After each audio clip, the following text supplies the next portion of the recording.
It's time. So I'm here in Unreal Engine, and if you've never used Unreal Engine before, you're going to want to nip over to www.unrealengine.com, and I am going to show you some pure simple basics. So all I've done is I've created a new level. Okay, I've got my sample props and assets and things that were created when I created the level, and I'm just going to go here to default, and then I'm going to save it. So I just want to go over to here to save all. Actually, I think it's a save current, sorry. And I'll give it a name. So let's see, I'm going to call this tutorial _1. Always remember to use underscores, not spaces. You can also use hyphens. Okay, so this is just going to be a very simple thing about moving stuff about and getting used to the interface here. So what I have here at the moment, if I go to my content folder, okay, you can get to it just by choosing a path and clicking content.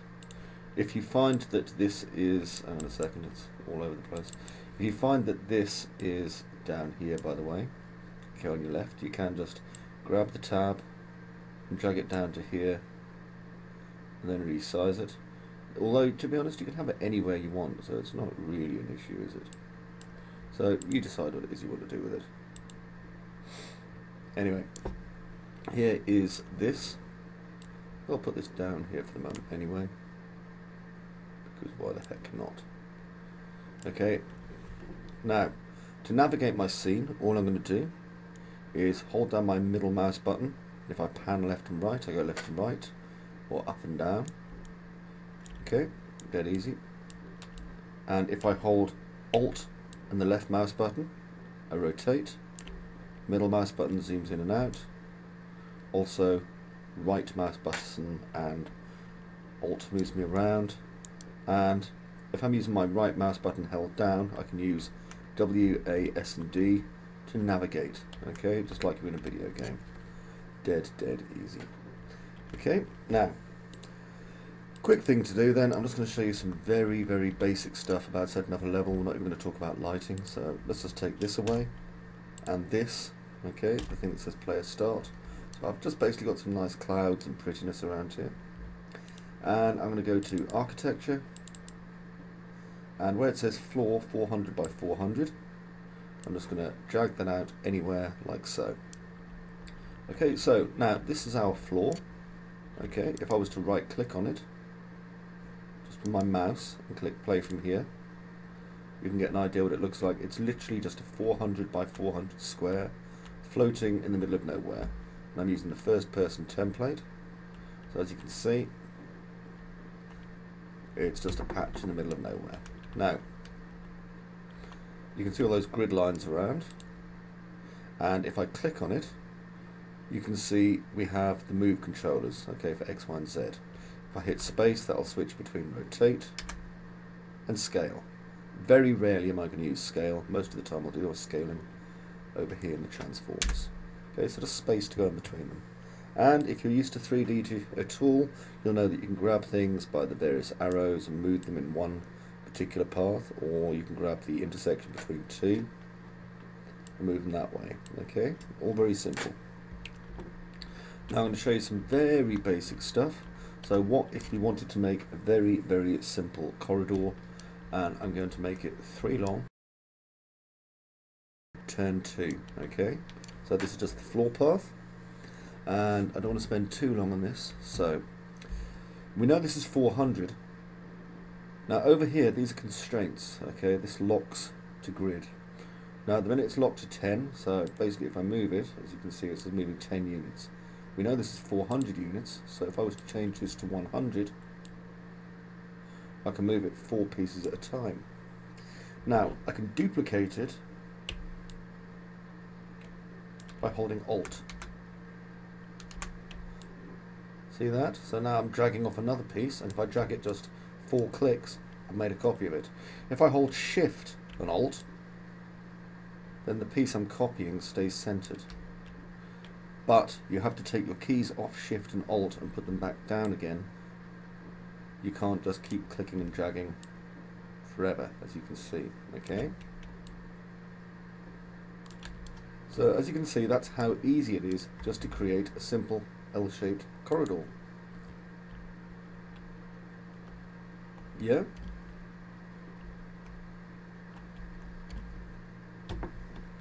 This is the start of pretty much everything, okay? You may be working on things like terrains, you may be working on old-fashioned BSPs, but either way, you're going to work on small parts most of the time. You're not going to be working on enormous things.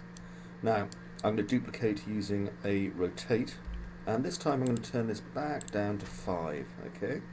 So holding Alt, I'm just going to rotate this up, and you'll see how this is on the edge here. Now normally what I'll tend to do is just pull it out to there like so, and then to there. Okay, so it's clicking 5 units each time. Now if I change this to 100 again, and then I'm going to copy this one,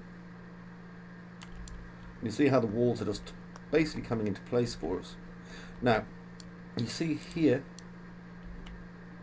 okay, now if I was to have the wall on the outside here, I've got to give a little bit of consideration to it. So what I'm going to do is I'm going to rotate this, make my copy, just bring it down into place. Okay, so there it is, it's in the right area, and I'm going to bring this one across as well and duplicate them. Now I need to move them further, I think probably 20 units, yep it is, so I'll move that to 10s, and then taking this back into a 100. There we go, you see that? So now we have the entry to our corridor here, okay, and our corridor basically goes down here and comes out over there. Okay, but you see this, we have one mesh occupying the space of another, and this will give you this kind of error kind of look here. Now there's a couple of ways we can do it. Some of it depends on your texturing, some of it depends on various other environmental things. For example, we could hide this using a pillar. However, if you're not going to hide it using a pillar, and if your textures are moderately simple, what we could do is change our scaling perhaps. So if I change my scaling on the X to 0.95, and then move this down 10 units at a time, 1, 2, there we go, you'll see that this is now fixed.